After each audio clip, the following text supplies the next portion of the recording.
What happens when someone walks into an interview expecting control, but meets someone who refuses to give it? The room looked like peace. Soft sunlight spilled across the polished wooden floors of a Montecito living room. White curtains breathed gently with the breeze.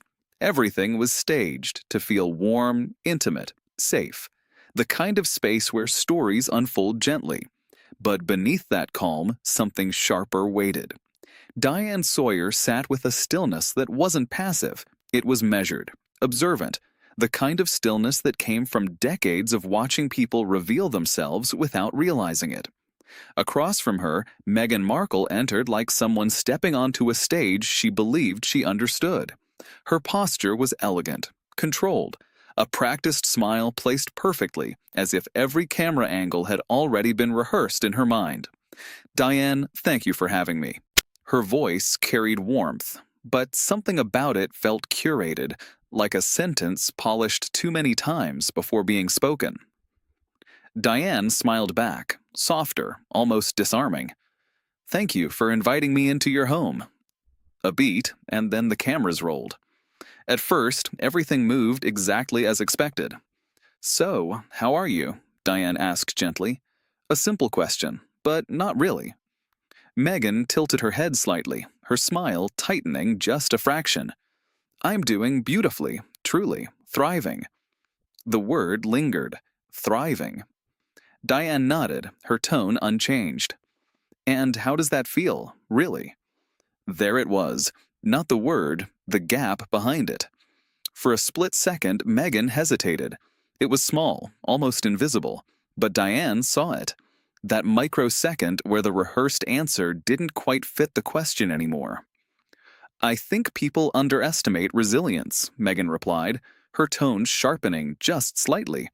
"There's this expectation that I should be struggling, but I'm not." Diane leaned forward, just a little. "No expectations here," she said calmly. "Just curiosity." Silence stretched for half a second longer than it should have, and that's where the shift began. At first, the questions stayed soft, gentle even. Diane asked about projects, about purpose, about what mattered now. And Meghan answered, but not quite. Each response floated just above the surface. Polished phrases, big ideas, words like impact, change, meaningful work. They sounded right. They just didn't land. "Can you give me an example?" Diane asked at one point, her voice still warm. "A specific moment that meant something to you recently?" Another pause, longer this time. Meghan's smile didn't disappear, but it stiffened. "I think the work speaks for itself," she said carefully. Diane didn't blink. "Help it speak to us." The air shifted, subtle but undeniable. That was the moment something cracked beneath the surface. Not loudly, not dramatically, just enough. Meghan shifted in her seat, crossing her legs again, adjusting something invisible. "It's interesting," she said, her tone cooler now, "how people always want specifics, as if intention isn't enough." Diane's expression didn't change. "But specifics make intention real." The sentence landed quietly, too quietly, and that made it heavier. For the first time, Meghan didn't respond immediately. Her gaze flicked, just briefly, away from Diane, toward the edge of the room, toward something off camera, or maybe just away from the pressure of the moment. When she looked back, the warmth was thinner now. "I think people can find that information if they're genuinely interested." Diane nodded slowly. "They could," she agreed, "but they're here to hear it from you."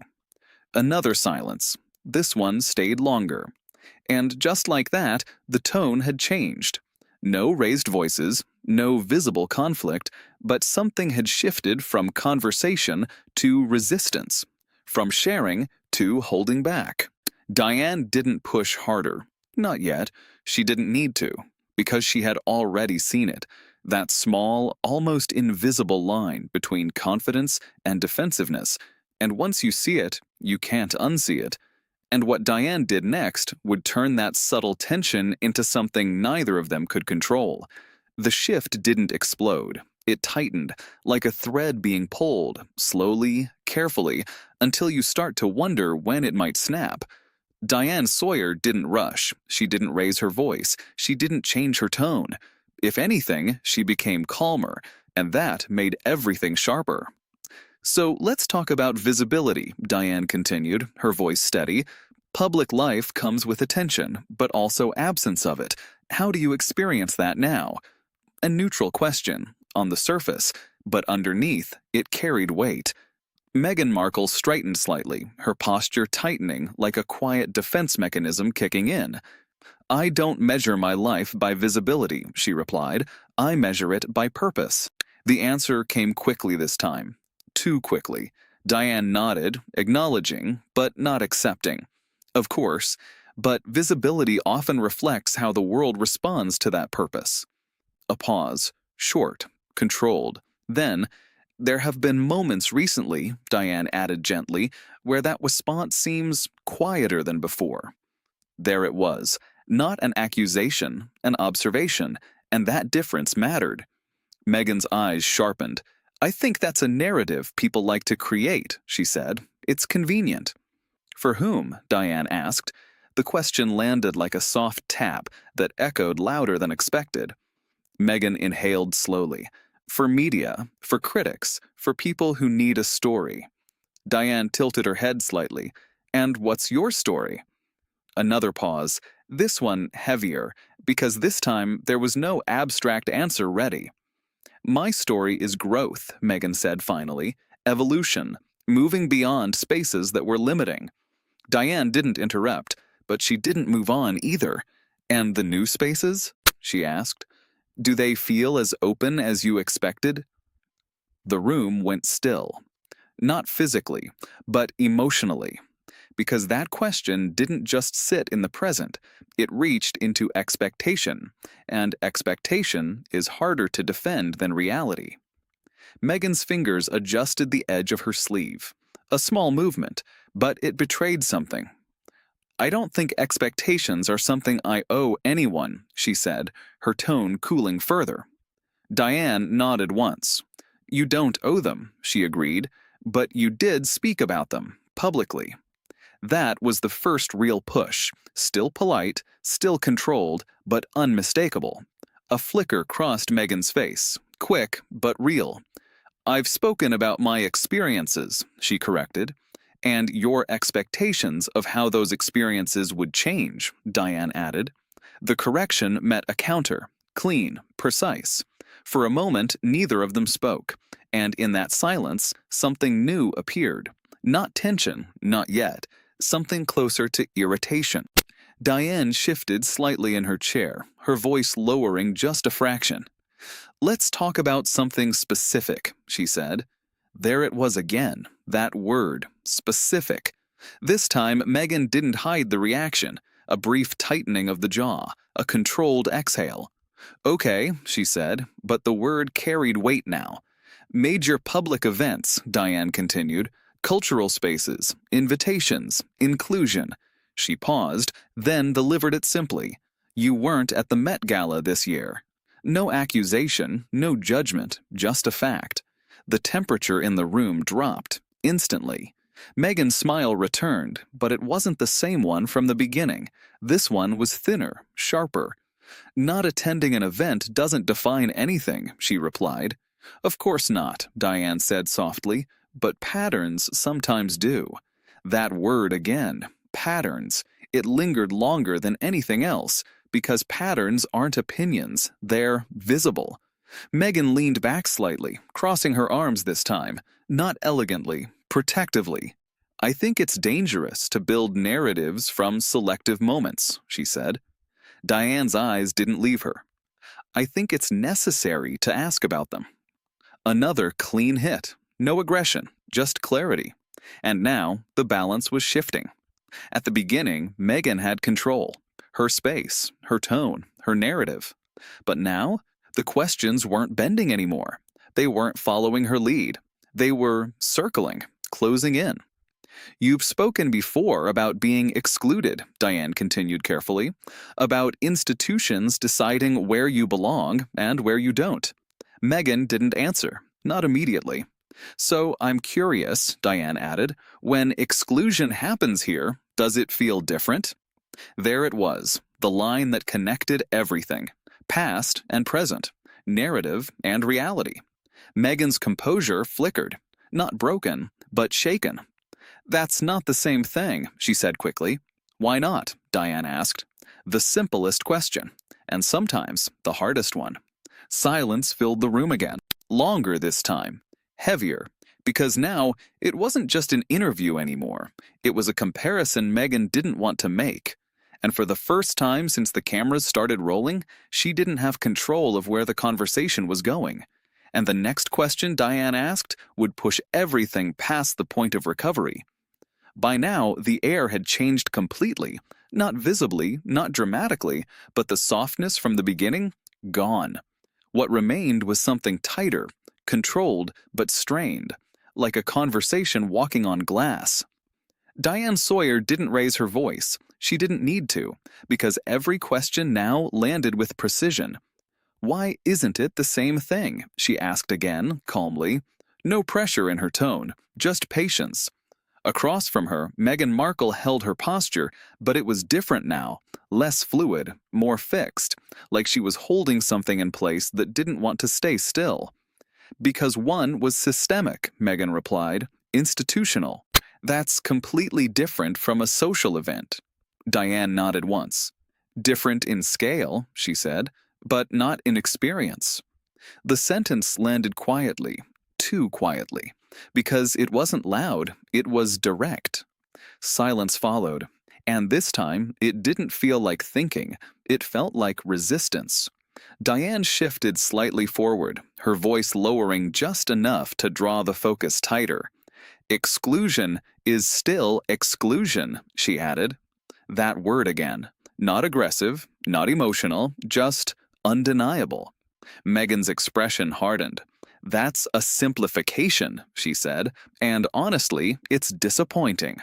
There it was, the first real edge. Diane didn't react. If it is, she said gently, then help me understand the difference. Another opening, another chance, but this time it didn't land as an invitation, it landed as pressure. Meghan leaned forward now, her movements sharper. I've spent years being misrepresented, she said, every word twisted, every action dissected. At some point, you stop explaining yourself to people who aren't listening. Diane held her gaze. I'm listening. A beat. And I'm asking you to explain.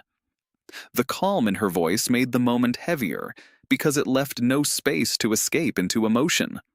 For a second, Meghan looked like she might push back harder. Her lips parted, then closed again. A hesitation, small, but real. So Diane moved. Not louder, just deeper. Let's shift, she said. Your media partnerships, your projects. A pause. Some of them didn't move forward. Meghan's eyes narrowed slightly. That's a normal part of development, she replied. Sometimes, Diane agreed, but these were announced publicly. She let that sit. They had momentum. Another pause.